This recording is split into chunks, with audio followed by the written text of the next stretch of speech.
حضرت جنید بغدادی रहमतुल्लाह ताला अलैह तकरीर कर रहे थे तो एक शराबी पे असर हो गया, दौड़ा हुआ आया, कहने लगा हुजूर हर रोज शराब पी है, 40 साल हो गए शराब पीते, आपकी बातें दिल को लग गई हैं, लेकिन आज तौबा करूंगा तो अल्लाह माफ कर देगा।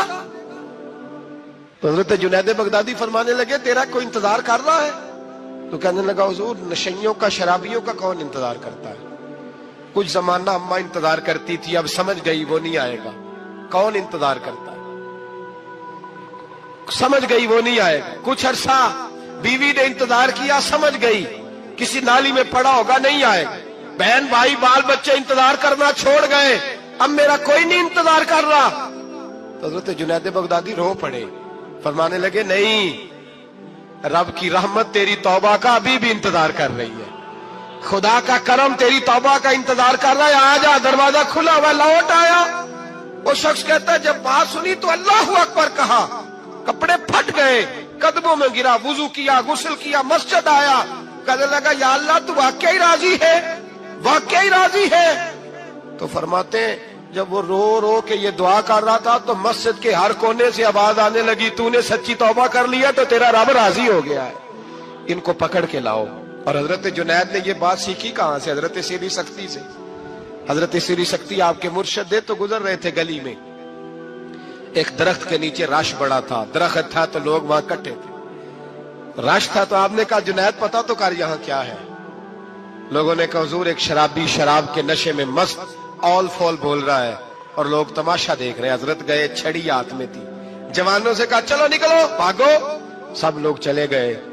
तो फरमाया जुनैद जा प्याले में पानी ला। फरमाते मैं पानी लाया तो हजरत ने अपने हाथों से उसका मुंह धो डाला। अल्लाह करे इनका कोई मुंह धोने वाला ही आ जाए, अल्लाह करे कोई आए जो इनका मुंह धो डाले। ये तो बेचारे अब उलझ गए गुनाह में, कोई आए इनका बाजू थामे, मुंह धो डाला। और धो के ना मुंह, तो रब करीम के वली की आंखों में आंसू आए और कहने लगे अल्लाह मैंने मुंह इसलिए धोया है कि जितने लोग शराब की बू सूंघेंगे इसके शराबी होने पे गवाह बनेंगे। चलो अब मुंह धोया है, कोई बू तो नहीं ना सूंघेगा, और लोग तो गवाह ना बनेंगे कि शराबी है। और फिर रो के कहने लगे ए अल्लाह जो मेरी ताकत थी वो मैंने कर दिया, अब जो तेरे कब्जे में है तो भी रहमत फरमा। मेरी ताकत में मुंह धोना था, मैंने धो डाला है, तू दिल धो दिया करता है, मेहरबानी कर इसके दिल को भी सफाई अता फरमा दे। ये कह के चले गए। फरमाते हजरत जुनैद में तहज्जुद का वुजू करा के जनाबे सीरी सख्ती को मस्जिद में लेके पहुंचा तो वो शराबी मुझसे पहले मस्जिद में बैठा हुआ था और आवाजें आ रही थी, सिर्री तूने मुंह धोया था तो हमने दिल भी धो डाला है, धो डाल इनके बाजू। इमाम बैकी ने दलाइल के अंदर लिखा है, फरमाते नबी करीम सल्लल्लाहु अलैहि वसल्लम ने उनकी तरफ देखा तो हुजूर की मुकद्दस आंखें आंसुओं से भर गई। हुजूर ने फरमाया अबू बशीर तेरी तकलीफ मुझे नजर आ रही है पर मैंने वादा किया हुआ है, मैंने वादा, भाई यहाँ डट के रहना बड़ा मुश्किल है, यहाँ कायम रहना बड़ा कठिन मराला है, यहाँ आजमाइश के मौके पर दीन पर उन्होंने तो रखा ही नहीं, लोग ताने देते हैं बातें करते हैं, रखा ही नहीं, तू फिर उनका बनता है। हुजूर ने फरमाया तुझे जाना पड़ेगा। सहाबा कहते हैं पूरे मदीने में ऐसे था जैसे शोक का समा हो। जब वो दो सिपाही हजरत अबू बशीर को पकड़ के ले जा रहे थे तो वो पलट पलट के पीछे देखते थे, पलट पलट, पैरों में खून है, आंखें आंसुओं से भरी हुई। फरमाते हैं जब वो पलट रहे थे तो मदीने की गलियां भी रो रही थी। मेरे नबी पाक जब वो आंखों से ओझल हो गए तो हुजूर बैठ गए जमीन पे, नबी पाक ने रोना शुरू कर दिया। फरमाया अल्लाह तूने इस शख्स की मदद फरमानी है, इस पर करम करना है, अल्लाह इसका ख्याल फरमाना। उसके लिए दुआ की, हुजूर रोए। हजरत अबू बशीर बाहर निकले तो वो जो काफर थे ना वो कहने लगे तू बड़ा बनता था उनका, उन्होंने तुझे रखा नहीं, तुझे रखा भी नहीं। तो हजरत अबू बशीर ने थप्पड़ मारा मुंह पे, कहने लगे मैं वो नहीं जो थोड़ी सी बात से बदल जाऊं, ईमान यकीन और इस्तिकामत की दौलत मिली हुई है। आप फरमाने लगे मेरा तो ईमान और पुख्ता हो गया है कि मेरा नबी अपने वादों का बड़ा पाबंद है, मेरा रसूल अपने वादों का बड़ा पाबंद है। हजरत अबू बशीर कहते हैं मदीने की सरहद गुजर गई तो मैंने खींची तलवार, उनमें से एक सिपाही अब आओ मेरे मुकाबले में जिसने आना, एक को मारा, दूसरा भाग गया। फरमाते अब मैं मक्के जा नहीं सकता था, जाऊंगा तो वो ज्यादा मारेंगे, मदीने हुजूर ने कबूल ना फरमाया।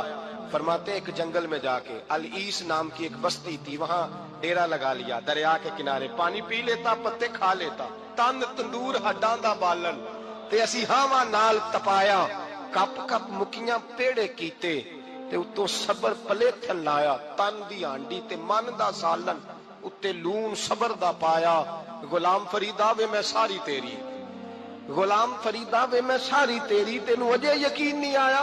फरमाते सालों पत्ते खाए, अब जो भी वहां से तंग होता वो मेरे पास आके पना लेता, जिसको मक्के वाले मारते मेरे पास आके कहते, ताने देने वाले आके कहते हो तुम किस तरह के नौकर हो, तुम्हें तो उन्होंने रखा ही नहीं। हमने कहा चुप कर जा, वो हमारे आका हैं, वो हमारे आका हैं, रखे तब भी ठीक है, ना रखे अल्लाह अकबर। ईमान देखो, कुव्वत देखो, ਜਿਹੜੀਆਂ ਖਸਮਾਂ ਦੀ ਵਿੱਚ ਰਜ਼ਾ ਵਸਣ, ਭਾਗ ਜਾਗ ਜਾਂਦੇ ਉਹਨਾਂ ਗੋਲੀਆਂ ਦੇ, ਤੇ ਮੈਂ ਗੁੱਡੀ ਹੱਥ ਡੋਰ ਸੱਜਣ ਦੇ, ਉਹ ਜਿੰਜ ਰੱਖੇ ਉੰਜ ਰਹਿਣਾ, ਵਾਜਬ ਨਹੀਂ ਜੇ ਵਿੱਚ ਸ਼ਰੀਅਤ ਮੰਦਾ ਖਸਮ ਨੂੰ ਕਹਿਣਾ।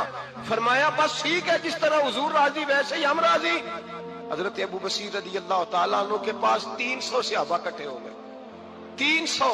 हजरत अबू बसीर जब मदीने की सरहद से गुजर रहे थे ना, तो नबी पाक ने एक आवाज दी थी, फरमाया अबू बसीर एक वक्त आएगा कि मेरा पैगाम तुझ तक पहुंचेगा, एक टाइम आएगा। हजरत अबू बसीर से जब कोई कहता ना कि जिंदा किस बात पे हो, तो फरमाने लगे मुस्तफा के फरमान पे बड़ा यकीन है, बुलावा आएगा, मुझे बुलावा, मुझे यकीन है कि मुझे बुलावा, बड़ी उम्मीद है सरकार कदमों में बुलाएंगे, और करम की जब नजर होगी मदीने, मुझे यकीन है कि मुझे बुलावा। हजरत अबू बसीर रदी अल्लाह ताला अन्हु फरमाते हैं कि वक्त गुजरता गया, 300 लोग इकट्ठे हो गए। जब कोई मुसलमानों का काफिला मक्के के पास से गुजरता तो मक्के वाले लूट लेते थे। हुजूर ने भी इजाजत दी मदीने वालों को, अगर उनका काफिला कोई आए तुम्हें भी हमले की इजाजत है, कुफर का माल माले गनीमत है। हजरत अबू बसीर कहते हैं जब भी हमारे करीब से वो रास्ता था शाम की तरफ जाने का, जब भी काफिर गुजरते हम उनके काफिले पकड़ लेते, लूटते, हम भी उनको उस तरह की सजा देते जो मुसलमानों को देते थे। फरमाते उनका जीना मुहाल हो गया, हाथ बांध के नबी पाक की बारगाह में गए, कहने लगे ये शेख खत्म फरमा दे और आप उनको बुला ले, बुला ले। हजरत अबू बसीर फरमाते मैं बूढ़ा आदमी था, दिन भर मैं काम करता, मेहनत करता, उस इलाके में खेती बाड़ी करता, जब रात होती तो मैं किसी पहाड़ के टीले पे बैठता और मदीने की जानिब मुंह कर लेता, और मैं इंतजार करता बुलावा कब आएगा, कब हुजूर का पैगाम आएगा, मैं इंतजार करता। हजरत अबू बसीर रदी अल्लाह ताला अन्हु बीमार हो गए, शदीद बीमार, सख्त बीमार थे, तो कुरैश ने शेख खत्म की। हजरत अबू हुरैरा कहते हैं नबी पाक ने 2 सहाबा को रुका दिया, फरमाया जाओ उसे जाके कहो आ जाए, उसे कहो आ जाए। सहाबा कहते हैं हम पहुंचे तो उनका आखिरी वक्त चल रहा था, आखिरी हिजकियां थी, ईमान और यकीन देखो, आखिरी हिजकियां। लोग कहते अबू बसीर वक्त आ गया, वो कहते नहीं अभी वक्त नहीं आया, वक्त तब आएगा जब नबी पाक का बुलावा आएगा।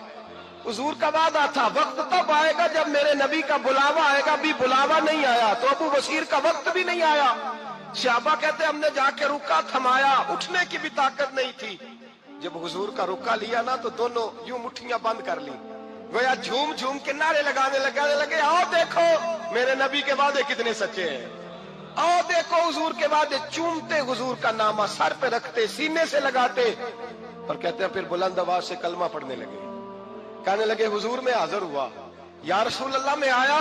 कहते बुलंद आवाज से कलमा पढ़ा और उनकी रूह परवाज कर गई, उनकी रूह परवाज कर गई। नबी रहमत सल्लल्लाहु अलैहि वसल्लम के गुलामों का यकीन, एतमाद इतने आला दर्जे का, कमजोर मुसलमान, दाएं बाएं देखता मुसलमान, कुफर के वादों पर एतबार करता, यहूदी ईसाई और सिख के वादों पर एतबार करता, दुनियादार ठग और चोर के वादों पर एतबार करता, ये रब करीम के वादे पर एतबार नहीं करता, ये अल्लाह रसूल के साथ अपनी तवज्जो को मबजूल नहीं करता।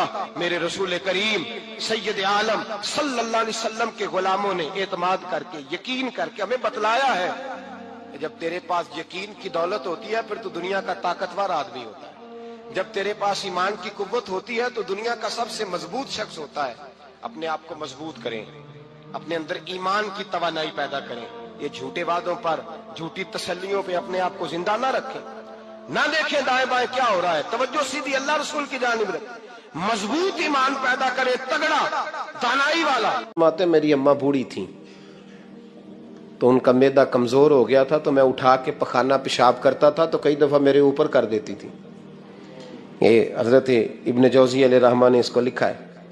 فرماتے ہیں میرے دل میں خیال آتا تھا کہ میں بڑا خدمت گزار ہوں اپنی ماں کا. ایک دن میں حضرت عمر کے پاس بیٹھا تھا ان کے دور خلافت میں، تو ایک شخص آ گیا. اس شخص نے آ کر کے کہا کہ حضرت عمر سے حضور ایک مسئلہ پوچھنا ہے. فرمایا پوچھو. وہ کہنے لگا حضور میری اماں بوڑھی ہو گئی ہے، بیمار رہتی ہے، مریضہ ہے، مجھے آواز دیتی ہے بیٹے پیشاب آیا ہے، آواز دیتی ہے تو میں اماں کو اٹھاتا ہوں. ابھی میں بیت الخلاء تک واش روم تک جاتا نہیں کہ میری اماں میرے اوپر پیشاب کر دیتی. حضرت عمر سے کہنے لگا حضور بچپن میں اماں پہ پیشاب کرتا تھا، اب اماں میرے اوپر کر دیتی ہے تو حق ادا ہو گیا نا. حضرت ابو ہریرہ کہتے ہیں جب اس نے سوال پوچھا تو میرے بھی کان کھڑے ہو گئے. میں نے کہا یہ تو میرے والا مسئلہ پوچھ رہا ہے، میرے والا مسئلہ پوچھ رہا ہے. میرے پاس ایک دوست جمعہ پڑھنے آتے ہیں بڑی دور سے، مجھے کہنے لگے حضرت صاحب جدوں بھی میں آنا نا تسی میری ہوئی گل چھیڑ دیندے ہو، وہ جو بات ہوتی ہے نا بالکل میری ہوتی ہے. میں نے کہا نہیں یار جو میں کر رہا ہوتا ہوں وہ میری بھی ہوتی ہے، وہ سارے معاشرے کی ہوتی ہے. ہمیں لگتا ہے کہ میری ہو رہی ہے، حالانکہ وہ بات ہماری سب کی مشترکہ ہوتی ہے. سن لیں اور یاد رکھ لیں. حضرت ابو ہریرہ فرماتے ہیں میرے کان کھڑے ہو گئے. میں نے کہا اس نے تو میری بات پوچھنی شروع کر دی. حضرت فاروق اعظم سے کہنے لگا حضور بچپن میں اماں پہ پیشاب کرتا تھا، وہ میرے اوپر کر دیتی ہے تو حق ادا ہو گیا. حضرت عمر کہنے لگے نہیں کوئی نہیں ہوا. اس نے کہا حضور مجھے سمجھائیں وہ سارے کام جو میں اماں کے ساتھ کرتا تھا اماں میرے ساتھ کرتی ہے تو کیوں نہیں ہوا. حضرت عمر کہنے لگے بھائی پیشاب تو بھی اماں پہ کرتا تھا اور اماں بھی تیرے اوپر کرتی ہے، پر تیری اور تیری ماں کی سوچ میں بڑا فرق ہے. اس نے کہا حضور کس طرح؟ تو کیا جواب ہے سیدنا فاروق اعظم کا، لو کان نبی بعد لکان عمر ابن خطاب. کیا جواب ہے. حضرت عمر فرمانے لگے تیری اور تیری ماں کی سوچ میں بڑا فرق ہے. کہا حضور کس طرح؟ فرمایا جب تیری اماں تیرے اوپر پیشاب کرتی ہے نا تو تو دعا کرتا ہے کہ یا اللہ بوڑھی ہو گئی ہے اسے پردہ دے دے، اور جب تو اپنی اماں پہ پیشاب کرتا تھا تو وہ دعا کرتی تھی یا اللہ میرے لال کو لمبی زندگی عطا فرما. فرمایا یہ تیرا اور اس کا فرق ہے، تو پردے کی دعائیں. سنے عزیزو، کہا جب تیری اور تیری ماں کی سوچ میں، اور نبی پاک صلی اللہ علیہ وسلم نے فرمایا ہے جتنے بھی گناہ انسان کرتا ہے نا اللہ کریم سزا کو روک دیتا ہے، قیامت میں سزا دے گا. اور جو ماں باپ کا نافرمان ہے نا اس کو دنیا میں بھی سزا ملے گی.